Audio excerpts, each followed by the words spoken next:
Friends, आज मैंने correction करवानी है सब्जेक्टिव और ऑब्जेक्टिव प्रोनाउन की। हमने सेंटेंस के अंदर कहाँ पे सब्जेक्टिव फॉर्म लगाते हैं प्रोनाउन की, कहाँ पे ऑब्जेक्टिव फॉर्म लगाते हैं, इसके मुतालिक मैंने 15 सेंटेंस अभी करेक्शन करवानी है। सबसे पहले आपने समझ लेना है कि सब्जेक्टिव फॉर्म क्या होता है, ऑब्जेक्टिव फॉर्म क्या होता है। सब्जेक्टिव फॉर्म जो कि सब्जेक्ट के तौर पर इस्तेमाल होता है, ऑब्जेक्टिव फॉर्म जो कि जुमले के आखिर में इस्तेमाल होती है। अब देख लें कि आई की सब्जेक्टिव फॉर्म मी होती है, वी की अस होती है, यू की यू रहती है, ही की हिम होती है, शी की हर होती है, दे की देम होती है। अब चलते हैं एक्सरसाइज की तरफ और आपको मैं बताता हूँ कि हमने इनको कहाँ पे सब्जेक्टिव के तौर पर इस्तेमाल करना होता है सेंटेंस के अंदर और कहाँ पे ऑब्जेक्टिव के तौर पर। फ्रेंड्स, ये मैंने एक्सरसाइज आपको शो करवाई है 15 सेंटेंस की, और इसके अंदर तमाम हमें रूल मैं बताता हूँ कहाँ पे हमने सब्जेक्टिव फॉर्म इस्तेमाल करने प्रोनाउन की और कहाँ पे ऑब्जेक्टिव फॉर्म इस्तेमाल करनी है। अगर आपने ये अच्छे तरीके से कर लिया तो आपका करेक्शन प्रोनाउन के अबाउट सब्जेक्टिव और ऑब्जेक्टिव पोर्शन में आपकी मिस्टेक्स नहीं होंगी। तो सबसे पहले इसको देखते हैं। Sentence number 1, let you and I go to the college. अब यहाँ पे आपने ध्यान रखना है कि जहाँ पे लेट का लफ्ज़ इस्तेमाल आएगा, जहाँ पे सेंटेंस लेट से स्टार्ट होगा, तो उसके बाद जितने भी प्रोनाउन होंगे वो ऑब्जेक्टिव हालत में इस्तेमाल होंगे। अब यू की ऑब्जेक्टिव फॉर्म यू होती है, यू की ऑब्जेक्टिव फॉर्म यू होती है, आई की ऑब्जेक्टिव फॉर्म मी होती है। यहाँ पे जो करेक्ट सेंटेंस बनेगा वो है let you and me go to the college. चलें सेंटेंस नंबर 2 देखते हैं। He is taller than me. अब आपने ख्याल रखना है सेंटेंस के अंदर जब देन का इस्तेमाल देन आ जाए तो उसके बाद हमेशा प्रोनाउन सब्जेक्टिव फॉर्म में इस्तेमाल होता है। यहाँ पे आएगा he is taller than I. अब सेंटेंस नंबर 3 को आप देखें। सेंटेंस नंबर 3 के अंदर है he is as happy as me. अब आपने ख्याल रखना है सेंटेंस के अंदर जब देन या एज का इस्तेमाल हो, यहाँ पे देखें तो देन था, यहाँ पे है एज का। जब देन और एज का इस्तेमाल हो तो हमने सब्जेक्टिव हालत का ही इस्तेमाल करना होता है हमेशा। अब सेंटेंस नंबर 4 को आप देखें। 4 के अंदर है इट इज़ मी। अब यहाँ पे बात आपने ख्याल रखनी है, इज़ से इज़ जो है ये हमारे पास वर्ब की बी फॉर्म है। बी फॉर्म क्या मतलब, बी का मतलब होता है होना। जैसे आई एम बॉय, मैं लड़का हूँ। Is am are was were has have, ये हमारे पास है बी फॉर्म। और बाकी हिट, शाउट, हैप्पी और हैप्पी तो एडजेक्टिव आ जाएगा, और इस तरह बाकी जितने वो एक्शन वर्ब शुमार होते हैं हमारे पास।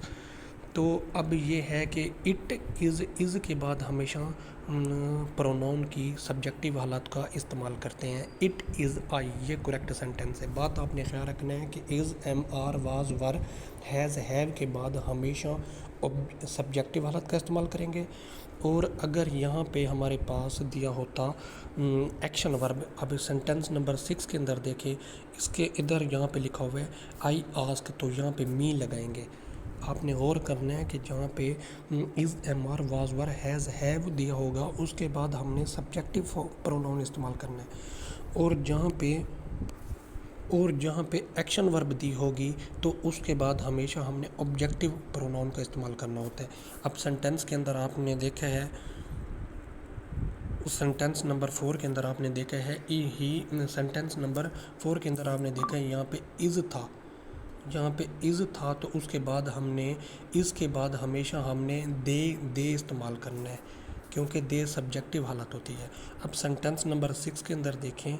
सेंटेंस नंबर 6 के अंदर उसने आस्क का इस्तेमाल किया कि आस्क एक्शन वर्ब है, उसके बाद हमेशा हमने ऑब्जेक्टिव फॉर्म का इस्तेमाल करना है। अब इसी तरह सेंटेंस नंबर 7 के अंदर देखें, ही लव्स के बाद हमने हमेशा करना है इस्तेमाल ऑब्जेक्टिव हालत का। अब सेंटेंस नंबर 8 को हम देखें। सेंटेंस नंबर 8 के अंदर है ही इज़ टॉलर देन। अब देन यहाँ पे आ गया। आप लोग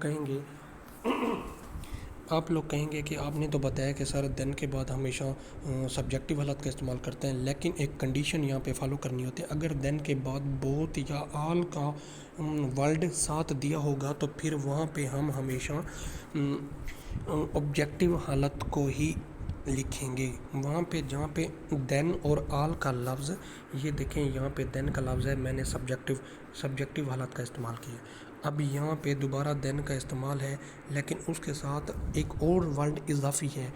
देन के बाद आल या बोथ लिखे होंगे तो फिर हमने हमेशा ऑब्जेक्टिव हालत का इस्तेमाल करना है। यहाँ पे हम लिखना है he is stronger then all of us. अब सेंटेंस नंबर 10 देखें। 10 के अंदर मैंने आपको पहले सेंटेंस के अंदर बताया जब लेट का इस्तेमाल आ जाए तो उसके बाद हमेशा हमने ऑब्जेक्टिव हालत का इस्तेमाल करते हैं। यहाँ पे यू और मी का इस्तेमाल करेंगे।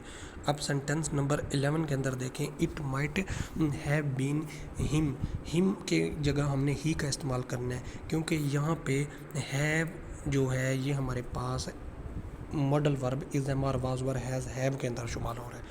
अब सेंटेंस नंबर 12 के अंदर देखें, आई लाइक यू, मैं तुम्हें पसंद करता हूँ, लाइक का आ गया तो इसके बाद यू इजाफा यू लगा हुआ है। लेकिन अब यहाँ पे देखें देन आ गया, तो देन के बाद हमेशा मैंने आपको बताया कि ऑब्जेक्टिव हालात का इस्तेमाल करते हैं अगर उसके साथ आल और बोथ का लफ्ज़ ना हो तो। अब सेंटेंस नंबर 13 के अंदर देखें, लेट का लफ्ज़ आ गया। लेट के बाद हमेशा हमने ऑब्जेक्टिव हालत का इस्तेमाल करना होता है। अब लेट के बाद यहाँ पे मी करेक्ट होगा।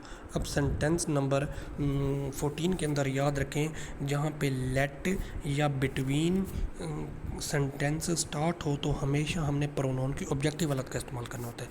तो यहाँ पे यू ऑब्जेक्टिव हालत में, यहाँ पे मी हम लगाएंगे।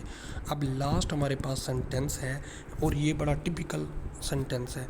आपने यहाँ पे ख़ुद करेक्ट करके मुझे बताना है कि भाई कौन सा करेक्ट है। अब देखें, इफ़ आई वर हमारे पास क्या होता है? वर हमारे पास होता है modal verb is am are was verb. तो मैंने क्या बताया, इसके बाद हमेशा हमने सब्जेक्टिव हालत का इस्तेमाल करना है। यहाँ पे हम ही का इस्तेमाल करेंगे। If I were he I would not do it. तो ये हमारे पास करेक्शन होती है प्रोनाउन की। इनके रूल को आपने याद रखना है और इंशाल्लाह आपकी कभी भी मिस्टेक्स नहीं होंगी।